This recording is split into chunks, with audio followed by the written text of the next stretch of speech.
Good morning, good afternoon, good evening, folks. Michael Zuber, one rental at a time, and we have the one and only and awesome Anna Kelly. How you doing, Anna? I'm awesome. Thanks, Michael. Hey, one of the things I wanted to do with you today is I want to kind of brainstorm really a metric, or maybe it's better said, some statistics that I've never seen tracked anywhere. So let me lay it out for you and we'll get into it. Is that okay? Sounds great. So you and I have seen in the past, I know I have, and I'm sure you have as well. There's lots of data about who are the buyers, right? John Burns Real Estate Consulting is where I go for the source. And I think the last time they talked about buyers, this again is very single family homes. And just to level set, last year we did 6.6 million single family home sales, about 6 million existing and about 600 new homes. Actually, I'll bring it up now because I actually wrote it down. I don't want to misquote it. So yeah, investors bought 18%. Second home buyers were roughly 8%. I rounded to make this easier math, which means 74% were owner occupants, roughly speaking, new and existing home sales. Those are numbers you and I have seen before, right? Yes, absolutely. So I have been increasingly thinking about the next 2 to 3 years, and I am terrified. I believe the Federal Reserve has inadvertently messed with the housing market. And what I mean is these lifetime low 30-year debt, many in the twos, yes, many in the threes, are now an asset. And a lot of home buyers, right, the 74%, are going to be frozen in place for years to come. Yes. So I'm on record saying I see a 25% crash in transactions this year and potentially 50% peak to trough, which has only been done once before. And that was in the 80s when we took rates up to 17, 18, 19%. So it has happened before. So Anna, that got me thinking. And maybe it's out there. And if there's a viewer that's seen it, I would love the data because I'm a data junkie. But I'm like, in order for supply and demand to work, Anna, we have to have a buyer and a seller. Yes. And I suddenly see a lot of non-motivated sellers, right? Oh, of course. So if that's true, I'm wondering myself, right, where are the sellers going to come from? So what you see on the left hand of the screen, and I'm going to ask all my experts to just take wild guesses, and I'm going to put together a summary. But when we look over the next 2 years, where do we think the sellers are going to come from? Because I think it's going to be very different. Because again, I think the lion's share of, well, actually, we'll go one by one because I haven't done this yet. You're the first expert I'm doing this with. I literally built this. I got up early. I was so excited and built this. That's awesome. No pressure. I'm the first, right? Yeah. Well, yeah. It's like you got a free swing. I mean, I'm not even sure the math works yet. So, yeah. So I guess before we get into the numbers, what do you think of that? Again, I see a lot of frozen sellers like, nope, not going to list. I mean, why would they, right? Well, right. And I do think, again, and I know we've talked about this before, but maybe in case someone's like first tuning in, Michael's not saying like a crash in real estate of 25 to 25%. No. What he's talking about is a significant decrease in transactions and the number of properties that are actually listed for sale, right? Yeah. And the point being, I think that with interest rates historically low, you are beating inflation, and just owning it is making you money, compared to inflation. So it's an asset with historically low rates that we may, quite frankly, never see again, unless this coming recession is so bad that the Fed has to quickly reverse course after they crash inflation and bring rates back down, right? But I agree with you. I think there's a lot of people that become suddenly not motivated to sell. In terms of the first line, people that don't want the house like a second home, I think a lot of second homeowners, unless they love just having vacation rentals, values have gone so much in the second home markets in the last couple of years that I've seen a lot of people sell just because the prices were so good they couldn't not. But something just changed that a lot of people don't know. And that is that not only did interest rates go up, But Fannie and Freddie, which are the home buyer, basically government pseudo agencies that give financing on these second homes, they changed the rules April 1st. And they're getting a price adjustment via an additional interest rate, Michael. I don't know if you've heard about this, but essentially they don't want to give so much money to wealthy people who are buying investment properties and second homes. They want to shift that money to affordable housing. So not only are interest rates now, 4 3/4-ish, and then more on a second home, they're about to start adding an extra 1 to 2% on top of that to the interest rate of second homes and investment properties. A full point. Absolutely. 1 to 2 points. And so that's going to make it harder for buyers to qualify to buy a second home. So you'll have a decrease in transactions there. But sellers that I know that know this, that can sell at the top while people can afford to get in with low financing, they're selling now. So I don't think as many that don't sell now end up selling later. I think they hold them for a while. Yeah. Again, I want to be very clear. I think this is 100% caused by the Federal Reserve. They took rates too low for too long, right? If rates were low for like a 90-day period, it would not have been enough of a pool of mortgages to change the market. Yeah. We had rates so low for so long that the last stat I saw from Matt, the mortgage guy, who I will talk to at 10 o'clock today, he said, and I'm hopefully quoting this right, 72% of loans, residential, had been recast in the last 2 years. That's either a purchase or a refi.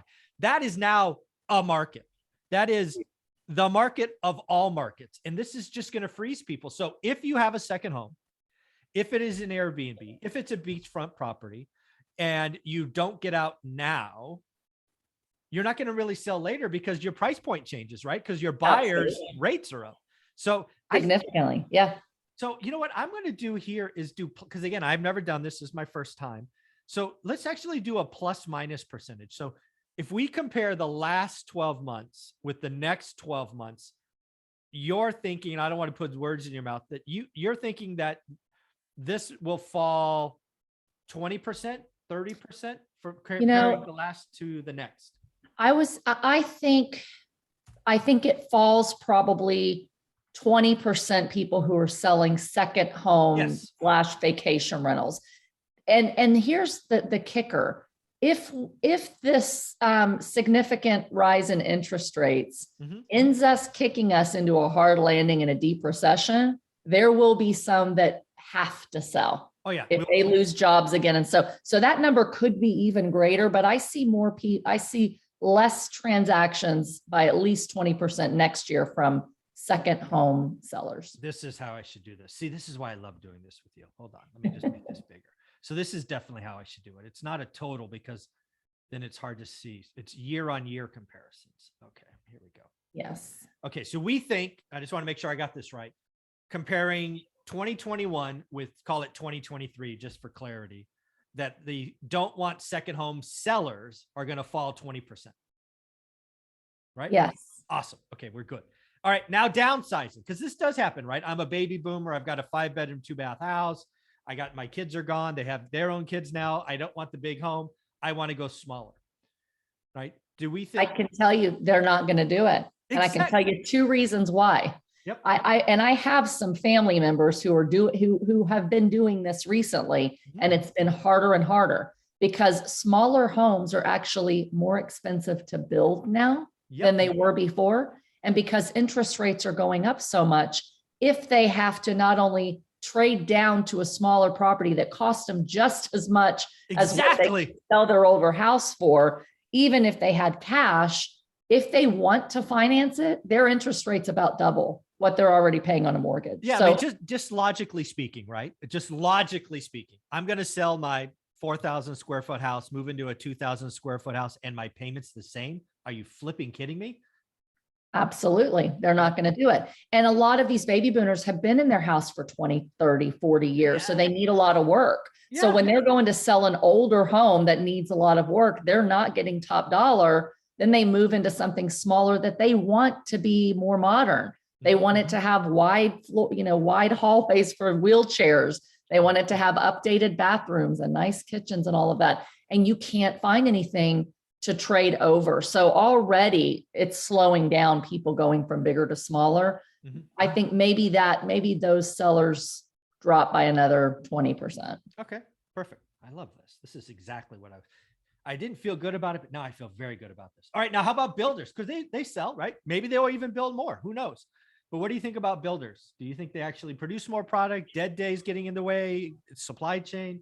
Where do you think builders are? Are they up, down, year to year? Gosh, this is a really hard one because there's so much uncertainty right now. I mean, builders, I will say this, builders, if they can take the financing risk of holding properties and having the construction loans before they sell to buyers, and they basically have that risk, and you have supply chain issues that continue, builders get really nervous, and especially builders of commercial property. Of course, I look at, multifamily all the time. A lot of them are really hurting with construction loans, with interest rates that are going up on them because they're not fixed during the whole construction period. If it goes very long. So there's a lot of risk to being a builder. But at the same time, if homeowners are selling less homes, and we do have a housing shortage in the United States, as long as you can charge enough and build a new home and sell it, there's still profit to be made there. So I think building actually goes up from what we've seen, because we've had so many houses as a percentage of what's being sold that are existing homes. I think when fewer people sell, builders are selling more homes as a percentage. If supply chain issues, fix, I think that's maybe reasonable. Builders go up 20-25%. All right, we'll do 25. I think that's reasonable. Does that sound right to you? Yeah. Again, new home owners, again, they did about 600. So basically you're saying 150,000 more homes. I think that would be on the peak of what we've done before, but I definitely think they go up. I think 10% is a layup. I could be convinced at 15 or 20. I think 25 is aggressive, but this is your opinion. I think 25 is possible. And here's the other thing. In a lot of areas, there's not a lot of newer housing stock. And a lot of people have been buying older homes, fixing them up. I think with the cost of supplies to rehab and the cost of interest rates going up, I think people would rather just buy new. So it might be a little aggressive, but I think I'd still say 20, 25. I love it. All right. How about flippers, right? They're buying junk and selling. Prices are up. I mean, is there any margin left? I mean, do you think we'll have less exits from flippers next year? I think we have less exits from flippers next year. If rates go up, affordability comes down. People can't pay as much. And if, flippers are having to pay more for their properties, margins are slimmer. If rates go up, I think maybe you see a reduction in the next year. If we don't have a recession, 10% less. Yeah, I think that's reasonable. If we have a recession, a lot less. Yeah. All right. Now we have the dreaded can't afford, right? This is foreclosures, deed in lieu, short sales. We obviously had 2 years of forbearance. So maybe there's a backlog coming. Maybe this goes up huge. I don't know. But yeah, there will certainly be, I think, more foreclosures and bad stuff happening as we clean up that pipeline. I don't think we have near as many as a lot of people think we do, because lenders are incentivized to try to work out. And a lot of people that bought houses in the last 10 years, which is longer than most people stay, have interest rates way less. And so if they wanted to, let their house be taken, they're not going to be able to find something smaller for the same payment. So I think less people allow it to go into foreclosure. I'm still going to say maybe you see some coming out of COVID that let it go, maybe increase in 10% from this year. Yeah. I mean, for me, I think that of all of the numbers, I think every other row here, we're in a traditional market. I think foreclosures were, again, government got in the way, stopped it. I actually think foreclosures could go up 100%, but that's only because the number is so small and abnormally low. Right. Because again, if I think it goes up 100%, but we did 20,000 last year, so it goes to 40,000. Right. That's a good. Yeah, we did 3.2 million in 2006. So it's like, stop talking to me about percentage. I think that's one of the wacky numbers. But even if it's 200%, we're nowhere close to a problem. So Right. And I'm thinking more like historical years, but to your point, there weren't any last year. So even a small number is a much bigger percent. So maybe we say 30% I like based that. on how low last year was. Exactly. So then we still have the must sells, right? Death, divorce, job transfers. I think they're about the same. Yeah. I mean, life happens, right? It's just, Yeah. life always happens. All right. How about investors? We've got 1031 exchanges, which both you and I have done. We've got out of some residential stuff. We also have more and more landlords are like, I'm done. Pandemic. I'm an old landlord. I own it free and clear. I'm depreciated to zero. We both know landlords that are selling out. Do you think more and more investors sell out next year or less? This is a tough one. I think if pricing stays high and they start to really be hit by inflation, and there are markets where they don't think they can raise their rents to keep up with expenses, I think more sell. Compared to this year, though, I think it's probably about the same because there were a lot that sold this year. Yeah, for me, it's like in a normal times, this is probably up. But when again, just like foreclosures, if we're comparing to last year, I think it could be down because a lot of people I know are like, forget it, COVID's over. I can finally evict. I'm selling out. So again, if we're equal with the foreclosure line, I think this could be negative because last year was such a. But the only thing is here's the thing, Michael, a lot of investors also are now saying, listen, for me to go buy anything else, my interest rate's higher, my prices are higher. I can't cash flow as well. I'll just keep what I have and keep updating it and keep it. Oh, for sure. Because of those low interest rates. So I know as many people are saying they're going to keep them because there's nothing else to buy and trade into as sell them. So yeah, I'll still say flat. Yeah, I think that's reasonable. And then the big one, the move up buyer, right? I bought a home 4 years ago. I have another kid now. I need more space. Man, I mean, this is for Comes me down a lot. This is going to, and this, oh, by the way, is the reason I put this last is because this is the biggest one of all these lines. I think this is, dude, I really do. Yeah. I think this leads to a crash in transactions. So just, I think it comes down at least 25% from last year. Yeah. If not more. And again, I'm a perfect example. You know, I bought a year and a half ago at 2.6% interest. My payment on my new house, which was much more expensive than the house I left, was about $100 more a month. Yeah. You're not leaving that one. Even if, it's just, yeah. And then I didn't know if we missed anything when I was just threw another bracket in there just in case I missed something. Can you think of any other would-be sellers that maybe I missed? I think they're probably all lumped into must sell. Yeah, I agree. Okay. So in short, if you're looking at these rows, move up buyers clearly is the biggest numeric number, right? If you look at 6.6 million over here, again, that's the beauty of doing this, right? Buyers and sellers, you have to have both. If we're going to have 25% less sellers of move up buyers, you're going to have less buyers, right? Yes. That's what transactions are. Downsize. I mean, when you look at this, we know what builders are. Builders are about 600,000 last year. So this is going to go up to 800,000. So, okay, cool. But again, so it's yeah. I'd say the average out at least a 20% decrease in sellers. Yeah. For traditional homes. Yeah. So if we said, so again, 6 million homes of existing, and that's the biggest one, that's a good question. So of the move up sellers, so we're going over here, move up sellers, what percentage of 6 million existing home sales do you think they are? You think they're half?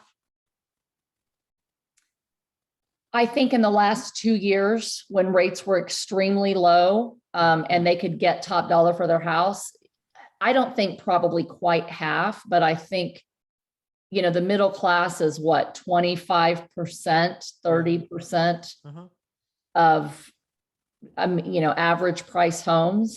I bet you've got at least a third, if not more, that are move up buyers. Yeah. So let's just do a third, because this is what I was trying to get to, right? So again, this is the math for people watching.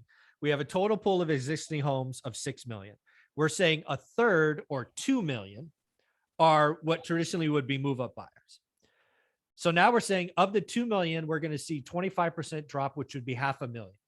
That's kind of how the math works out. Right. Okay. So that immediately takes 6 million down to 5.5. Okay. Yeah. So I got to work all of this I out. think so. Yeah, I think so. Oh, absolutely. Yeah. Again, I think what we have is, I think the Federal Reserve inadvertently, you always have these things that happen, but inadvertently created an asset that we have never had in our adult life, right? Just think about the average Joe who doesn't know anything about real estate or investing or finances. They do know I have a mortgage payment that's $1,250 a month. If I was going to live anywhere else, it's going to be $2,000. I'm not moving, right? That's Right. that is a simple equation that everyone can do. And they're going to say, oh my God, I have an extra $750 I can do something else with. Eventually that becomes a car payment. And right? they get the down payment from the Congress who gave us a lot of pandemic money. So we had kind of this double whammy between Congress giving us money and then keeping rates low together. It's like this, exorbitant demand in housing over the last year and a half. And again, the homeowner is going to be able to benefit from inflation, right? I have a shirt that says, I use inflation to get rich. Ask me how. If you're Love a homeowner today with a 3% mortgage, congratulations, you're getting rich, right? Yes. You actually have negative rates. Inflation's at 8, you have -3. You're winning. Yes. And it's fixed for 30 years. How amazing is that? You're paying Why off. would you move? Exactly. People aren't going to move. No, they're going to say, guess what? I can get a little equity out of this house. Let me do something to it to make it the house that I want to stay in, keep the first in place and add a little temporary payment for a while. Yeah, it's going to be amazing. Yeah. So again, this is what I think's happened. I think the Fed did this. I think it's going to be, transactions are going to fall. 25% to layup across the board, which takes us from 6 to 4, or no, 6 to 4.5. But and the question is, who's hit harder, the buyer or the seller, in terms of, whether it's a buyer or seller's market, right? Because if you have prices going up if you have interest rates going up, so your mortgage payment comes up, investors basically don't want to have to move. Buyers don't want to have to move unless they can get a great deal on the property because it's going to cost them more to get it, right? But if the sellers aren't selling, they've also got the upper hand because there's a limited supply. So I think the limited supply could keep housing prices still rising, not to the extent that they were over the next year. Yeah. And then eventually it starts to equalize and you shift and it becomes a buyer's market. Yeah, well, we saw this in the 80s, folks. We have an era of the rising rates. Transactions fell 50%, almost on the nose. It's scary. And prices went up every year. We have history of this. It's there. Right. I have the 50-year spreadsheet, which I give away for free now because it's so valuable. So it did happen before, folks. Anna, thank you very much for doing this with me. I think this is exactly how I'll do it with all my experts. How can people find you? Great. You can find me here every week, and you can find me on social media, Anna Kelly, REI Mom, and my website's reimom.com. Thank you.